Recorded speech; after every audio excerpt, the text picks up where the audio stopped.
ఆంధ్రప్రదేశ్ నుంచి నా ప్రియ మిత్రులు మంత్రివర్యులు పయ్యావుల కేశవ్ గారు, సాగునీటి పారుదల శాఖ మంత్రివర్యులు నిమ్మల రామనాయుడు గారు,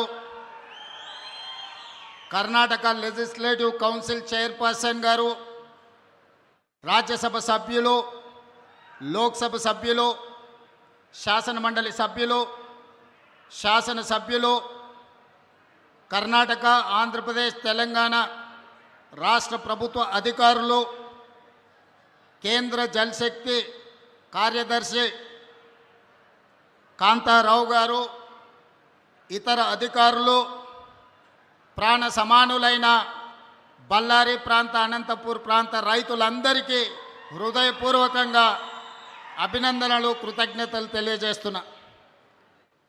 మిత్రులారా, ఈ రోజుకున్న ప్రాధాన్యత ఆనాడు విజయనగర సామ్రాజ్యాన్ని స్థాపించిన ముహూర్తం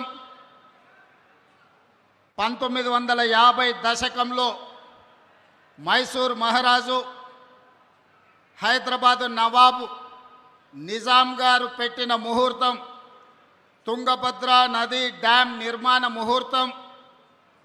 ఈనాడు మిత్రులు డికే శివకుమార్ గారు ఈ 33 గేట్ల పునరుద్ధరణ ముహూర్తం చరిత్రలో ఎప్పటికీ శాశ్వతంగా నిలిచిపోతుంది. ఈ కార్యక్రమం 33 గేట్ల పునరుద్ధరణ కాదు, బళ్ళారి, అనంతపూర్, కర్నూలు సమస్యలు నాకు తెలుసు. పాలమూరు వలసల గురించి నాకు సంపూర్ణమైన అవగాహన ఉన్నది. ఈ సమస్య ఈనాటిది కాదు, 3 తరాల సమస్యను ఈ 33 గేట్ల పునరుద్ధరణ పరిష్కరించబోతుంది. బళ్ళారి, అనంతపూర్, కర్నూలు, పాలమూరు జిల్లా లక్షలాది మంది రైతుల యొక్క సమస్యలకి ఈ గేట్ల పునరుద్ధరణ ఈరోజు పరిష్కారం చూపించబోతుంది.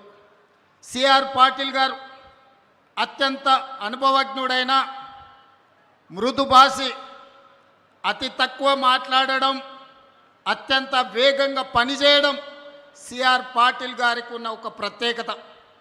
ప్రధానమంత్రి నరేంద్ర మోడీ నుంచి మొదలు పెడితే ఎవరైనా సిఆర్ పాటిల్ గారికి ఒక సమస్యను అప్పచెప్తే 100% ఆ సమస్యని పరిష్కరించి శాశ్వతంగా ఒక మార్గాన్ని చూపిస్తాడని సంపూర్ణంగా విశ్వసించే సిఆర్ పాటిల్ గారు ఈనాడు కేంద్ర జలశక్తి మంత్రిగా ఉండడం, ఆంధ్రప్రదేశ్, కర్ణాటక అండ్ తెలంగాణ సాగునీరు, తాగునీరు యొక్క సమస్యలకు శాశ్వత పరిష్కారం దొరుకుతుందని ఈరోజు నేను సంపూర్ణంగా విశ్వసిస్తున్నా.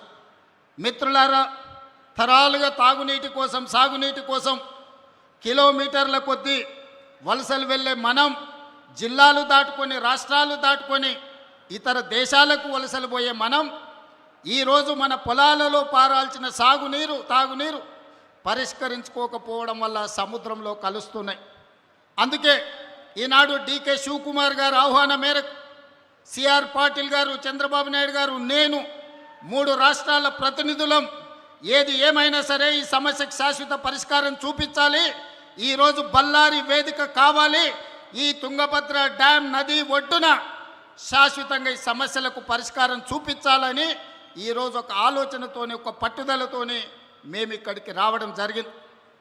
మా చర్చలకు కొలిక్కి